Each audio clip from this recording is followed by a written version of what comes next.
Hey guys, Victoria here and welcome to the Geeky Sandbox. Today I'm going to be doing a quick non-spoiler review of Star Wars The Last Jedi. This is a moment where I would have some type of lightsaber, but you know, I don't have one. So I finally got to see the movie after work one day and I'm so excited. I was so hyped for it. I went with one of my best friends and so much to talk about, but I'm gonna have to condense it down, especially since, like I said at the top of this video, this is a non-spoiler review. So if you want spoilers, leave me a comment and just let me know so that way I can do a separate video just for you. First of all, I want to take this moment to give a special thank you to my great friend JD.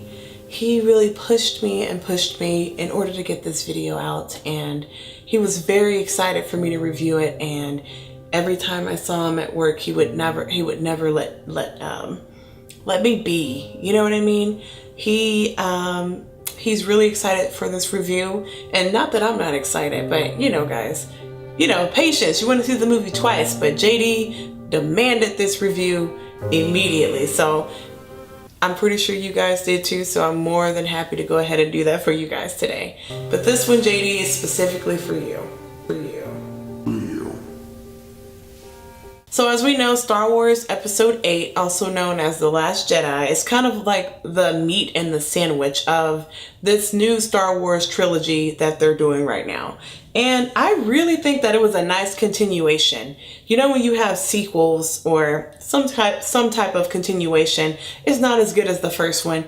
I do think that this one is a step above The Force Awakens. I just feel like there was so much more originality and things like that, which everyone has their own thing to say about The Force Awakens. Maybe it was too much, it was too similar to something else, or maybe The Last Jedi for some people just didn't hold true to what Star Wars is really about for some people. I've read some things like that, but to me, I really think The Last Jedi was, like I said, the perfect meat for this amazing Star Wars sandwich. And there's just a couple of things that I do want to talk about.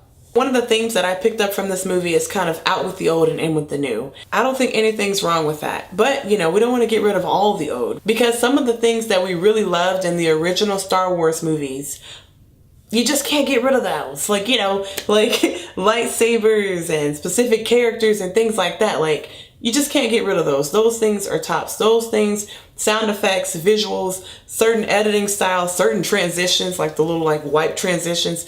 Those are certain things you can't get rid of. So I feel like though they were doing some sort of out with the old, in with the new kind of thing with The Last Jedi, I do feel that there was some sense of collaboration, like old meets new. You know what I mean? I don't know. I just feel like that theme applies all around through production, the script, the story, the audience members. You know, you have people like my nephew going to see this movie with my like 50-year-old uncle. You know what I mean?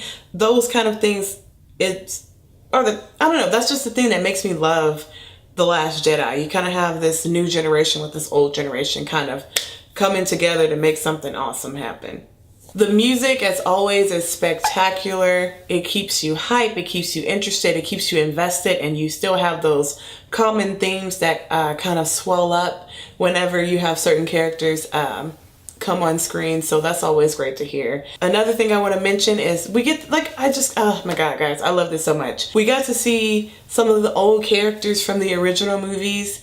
And like I said, I don't want to give any spoilers about who we saw or what we saw, but it was really nice to see those kind of characters interact with these new characters. It was really cool. One of the things I will say is that at some point there was something off with the pacing to me. Like there was a point where I felt like maybe they could have moved things along a little quicker, or they stuck with character B too much and they needed to go back to character A, or they stuck with character C and they need to go back to character Z, you know, things like that. But overall, I feel that the way the movie was edited, the pacing eventually pays off. So you're not just stuck there kind of wondering, ooh, I wonder what's happening with so-and-so, or oh man, this is taking so long, or oh, you know, we're still like seeing this. So yeah, you don't have to worry about that in the long run. And one of the other things that I kind of wished is that we would have saw more from some of the other characters, specifically some of the villains in the movie. I felt that some of the villains in the movie were easily defeated. I know one thing we always talk about in the internet community, or just in general, if you watch movies and things like that, especially TV shows, you know what I'm talking about. Plot armor. Like, I know, you have your characters that can go above and beyond, they can do anything, and that's the kind of thing we want to see, and those are the kinds of characters we root for, But there were a few moments where I was like, man, I wish that this villain wouldn't have gone down so quickly, or I wanted to see more of this villain. So that is honestly my biggest and only complaint I really would say about the movie, is that there were these great villains that I wanted to see more from, or I wanted them to like hang in there just a little bit longer. I didn't want some of them to go out screaming the way they did, if that makes any sense. One of the other things that I love about this movie is that it's unique.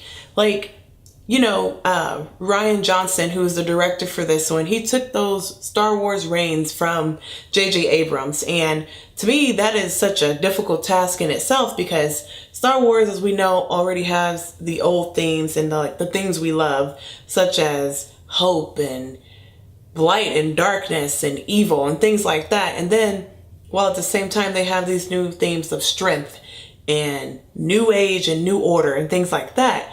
And sometimes when you have those two different things coming together, like I've said at the top of this video, sometimes things like that clash together. And I really think that Johnson did a great job making those things kind of melt and blend together seamlessly. You have all these new characters that you want the general public to love, and you want, like, not just newcomers like my nephew to love, but you want people like my uncle to love Rey and admire Rey.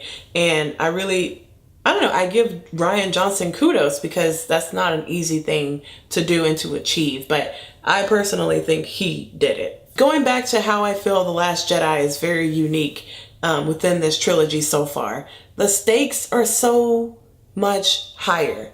Like, The Force Awakens has some stakes, but they weren't like this. These stakes in The Last Jedi, they have some weight to them. You kind of feel that if the rebels don't achieve a certain thing, all hope is lost. It's just something about that kind of stake that kind of, I don't know, keeps you grounded and keeps you interested, versus the Force Awakens, where there wasn't something exactly like that, Okay, guys, so my camera died, but I have the Force with me, so this video will continue.